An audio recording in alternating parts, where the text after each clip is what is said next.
Have you ever felt like you're talking to a brick wall when you pray? You pour out your heart. You share your deepest fears, your most desperate needs, and all you hear back is silence. It's a lonely, confusing place to be.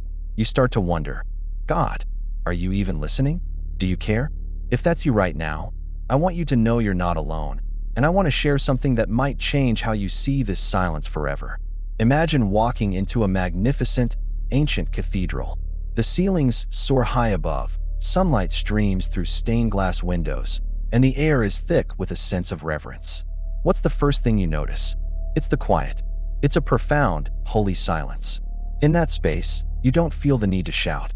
You whisper. The silence isn't empty. It's full. It's full of majesty, of history, of presence. Sometimes, God's silence isn't a sign of his absence, but a sign of his awesome presence. It's an invitation to quiet our own hearts, to stop the frantic shouting, and to simply be with him in that sacred, silent space.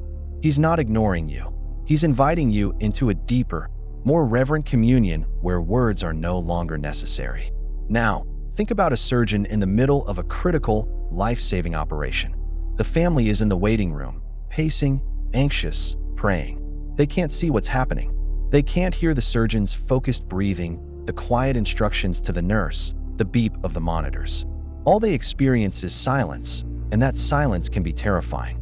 But does the surgeon's silence mean they've given up? Does it mean they don't care? Absolutely not. It means they are completely and utterly focused on the task at hand. Their silence is a sign of their intense concentration and dedication to saving a life. In the same way, when you are going through a major life surgery, a period of intense trial, healing, or transformation, God might seem silent. But his silence isn't neglect. It's the focused, loving concentration of the great physician who is working diligently on your heart, healing wounds you can't see, and performing a miracle within you. He's too busy saving you to stop and explain every single step. We all love the mountaintop experiences, don't we? The moments when we feel close to God, when prayers are answered quickly, and our faith feels strong. It's easy to hear God on the mountain, but life isn't all mountaintops. We also have to walk through valleys. Valleys are low, they can be dark, and sound works differently there. Echoes can distort what we hear, and it can feel isolating. In the valleys of life, the seasons of grief, doubt, or struggle, God's voice can seem distant or absent. But here's the beautiful truth. Things grow in the valley. The valley is where the soil is rich, where the rivers flow. It's where we develop deep roots of trust and perseverance. The silence in the valley is a test of our faith. Will we still trust the God of the mountain when we see and see him clearly in the valley? Walking through that silence, step by step, builds a strength and a character in us that the sunny mountaintop never could. God is with you in the valley, teaching you to walk by faith, not by sound. Do you know how a diamond is formed? It starts as a simple piece of carbon, but deep within the earth, it's subjected to an unimaginable amount of heat and pressure. It's a violent, intense, and silent process. The carbon doesn't get a running commentary on what's happening. It just endures the crushing force. And out of that intense, silent pressure, something beautiful, brilliant, and unbreakable is created. When you feel the pressure of life closing in on you, when you feel like you're in the dark and God is silent, remember the diamond. God isn't punishing you. He's refining you. The pressure is purposeful. The silence is the environment needed for your transformation. He sees the brilliant, priceless gem you are becoming. He knows that the pressure you're under right now is forming a strength, a beauty, and a resilience in you that will shine for all to see. Don't despise the silent pressure. It's the very thing that's making you unbreakable. Let's think about a teacher in a classroom. When does the teacher become quietest? During the test. A good teacher explains the lesson, answers questions, and provides all the necessary tools. But when the test begins, they fall silent. Their silence isn't because they've abandoned the students. It's because they trust that they have equipped them to succeed. They are watching, waiting, and believing in their students' ability to apply what they've learned. Sometimes, life feels like a major exam. You've studied, you've prayed, you've listened to the lessons, and now you have to put it into practice. God's silence is his vote of confidence in you. He's not giving you the answers because he wants to see you work it out. He's trusting you with the test. He's watching you, not with a critical eye, but with the proud heart of a teacher who believes you have what it takes. This season of silence is your opportunity to show what you've learned and to make him proud. Finally, consider the story of Jesus in the tomb. After the horror of the crucifixion, there was a Saturday of absolute silence. His followers were scattered, terrified, and hopeless. Heaven was silent. It must have felt like the end, like all hope was lost. But that silence was not the end of the story. It was the pause before the most powerful event in human history. It was the quiet before the resurrection. While the world saw only a sealed tomb and crushing silence, God was preparing the ultimate victory. Your silent Saturday, your moment of feeling like everything is over and God has forgotten you, might just be the pause before your own resurrection. It's the quiet before the breakthrough. It's the darkness before the dawn. God does his greatest work in the silence, behind the scenes, preparing a miracle that will change everything. So if you're in a season of silence right now, don't despair. You are not forgotten. You are not abandoned.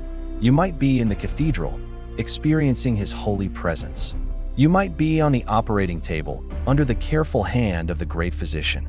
You might be in the valley, growing deep roots of faith. You might be under pressure, being formed into a diamond.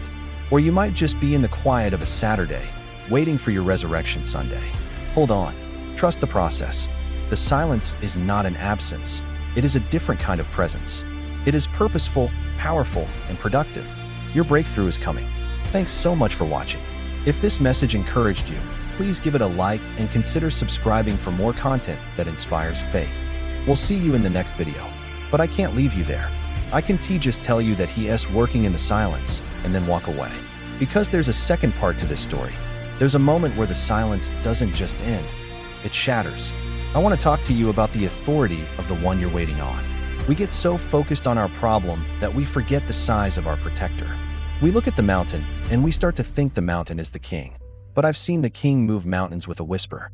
I've seen the God of the Bible walk into lions' dens and shut their mouths.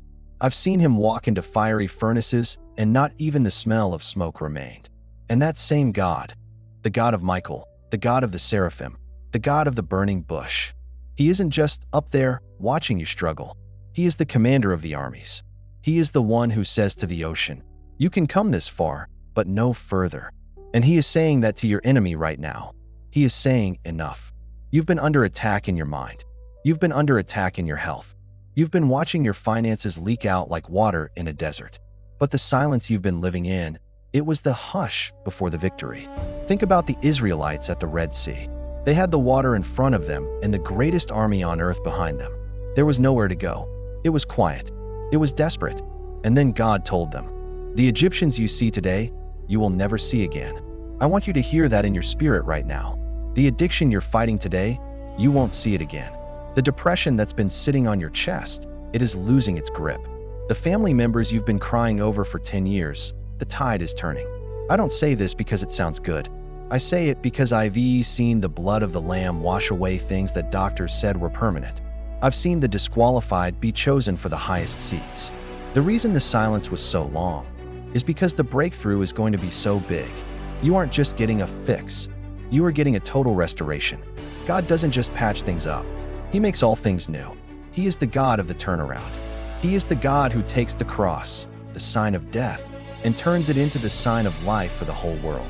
If he can do that with a tomb, imagine what he's about to do with your life. So, as we close this moment together,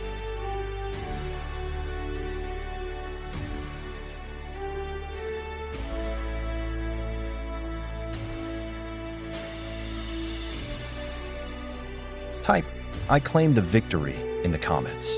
Don't just type it. Believe it. Tell us what is being restored in your life today. Is it your joy? Your marriage? Your peace? Put it in the comments and watch what happens when a community of believers stands in one accord. The silence is over. The commander has arrived, and he has never lost a battle.